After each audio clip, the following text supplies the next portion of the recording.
A young man who back in December 2020 stabbed his parents, David and Renee, to death in their Middleborough home in Massachusetts during an argument that spiraled out of control, then turned himself in hours later after briefly leaving the scene. I'm John Cordray, a licensed professional counselor with years of experience working with people facing intense emotional challenges, family tensions, and the effects of unmanaged mental health issues. I've sat across from folks in crisis enough times to know how small moments can build into something devastating when support isn't in place. These are my professional speculations based on publicly reported facts and established psychological principles. I'm not offering a formal diagnosis of anyone involved in this case. If you're someone who tends to overthink decisions, big and small, like whether the next big move is worth the risk, I've got a newsletter just for overthinkers like you. It's packed with practical insights on managing rumination, spotting hidden patterns of behavior, and staying grounded when life feels overwhelming. Sign up at the link in the description or the pinned comment so you'll never miss an issue. It's free and it just might help you spot trouble before it spirals. Another case, another clinical file. Woohoo! The evening of December 9th, 2020 started with an argument between Ryan and his father around 5 p.m. Ryan later explained to police that he pulled out his pocket knife in what he described as self-defense, stabbing his father multiple times. When his mother came into the situation, he stabbed her as well. Both parents died from their injuries, and Ryan left in his mother's vehicle. But by the early hours of December 10th, he contacted his half-brother to say things had gone bad, and he was the only one left alive at the house. He returned to the home, surrendered to police without resistance, and they discovered the bodies covered with blankets on separate floors. Ryan had cuts on his hands that he said came from missing during the struggle. What makes this parasite so psychologically compelling is the intimate, reactive nature of the violence in the family home using an everyday item like a folding knife. Court details from the arraignment revealed Ryan had been diagnosed with autism as a child. His half-brother reported to investigators that Ryan had refused medication in the past. Court psychologists assessing competency noted possible autism spectrum traits and a prior prescription for lithium, often used to stabilize mood in bipolar disorder. Though Ryan disputed both during the evaluation, these pieces suggest long-standing difficulties with emotional processing and social navigation. Autism spectrum traits can make conflicts feel disproportionately intense because interpreting cues, managing sensory input, and shifting perspectives and heated exchanges doesn't always happen smoothly.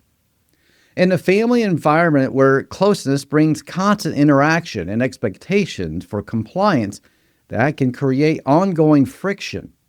If parents encourage medication or independence while Ryan pushed back, maybe from denial, fear of stigma, or even feeling controlled, resentment could accumulate over years without resolution. Refusing treatment often reflects limited insight into one's challenges or protective stance against vulnerability, which leaves emotions to build without effective outlets. Emotional dysregulation stands out as a primary indicator here. This involves trouble modulating strong feelings, so anger or fear can surge rapidly and overwhelm any ability to pause or de-escalate. In Ryan's description, the argument escalated to lethal force without apparent restraint once it crossed a threshold. That quick shift ties into neurodevelopmental factors that amplify stress responses in interpersonal situations. When the conflict involves parents, the core attachment figures, the violence carries heavy betrayal trauma. The people who should represent safety become the source of the threat, distorting dependency into a perceived need to eliminate the danger for survival, even if it's destructive. The actions right after the stabbings add a surprising twist of internal conflict.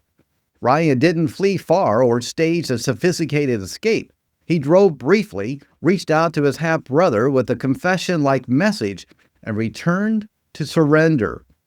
Covering the bodies with blankets can signal emerging remorse, shame, or even symbolic attempt to shield from the reality of what just happened, all the while acknowledging the act while trying to soften its horror. In attachment dynamics where love and resentment coexist, turning oneself in might represent handling control to external authorities when internal regulation fails completely. It's not detached premeditation. It's an overwhelmed system seeking containment after the storm. This pattern shares similarities with Tyler Hanley's 2011 parasite in Florida.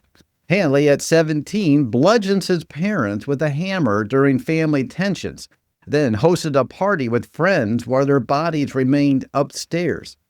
Reports pointed to untreated depression, escalating conflicts, and feelings of being stifled. Both cases illustrate how unaddressed pressure within the family can erupt against authority figures in the home. Hadley displayed more emotional numbing through his post-act behavior, whereas Ryan's surrender hints at less disassociation and more immediate regret. Yet both show how relational bonds strained by mental health struggles can become lethal flashpoints. Impulse control difficulties appear clearly too. Carrying a pocket knife suggests preparedness for defense rather than planned attack. But the repeated stabs indicate restraint evaporated mid-act. The past lithium prescription points to possible mood instability as well, the irritability or mixed stress states that can strip judgment, making urges feel, urgent and unavoidable. Living at home into his early 20s likely intensified sensations of entrapment or abandonment fears if independence felt limited by developmental challenges or family expectations. Over time, that dynamic can transform everyday disagreements into existential threats. The legal process moved slowly at first due to competency concern. Ryan was initially sent to Bridgewater State Hospital after being found incompetent. By 2025, he was restored to competency, faced a 7-day jury trial in Brockton Superior Court, and was convicted on 2 counts of first-degree murder. Sentencing in May 2025 resulted in 2 consecutive life sentences without parole. There's no major new developments that have emerged since, but the case highlights the tragic consequences when mental health layers remain unmanaged amid family stress. As a counselor, I see these situations as urgent calls for earlier intervention, therapy building emotional regulation skills, family communication strategies, and medication adherence when it fits. Mental health issues don't excuse harm, but understanding the buildup helps identify risk before they reach a crisis point.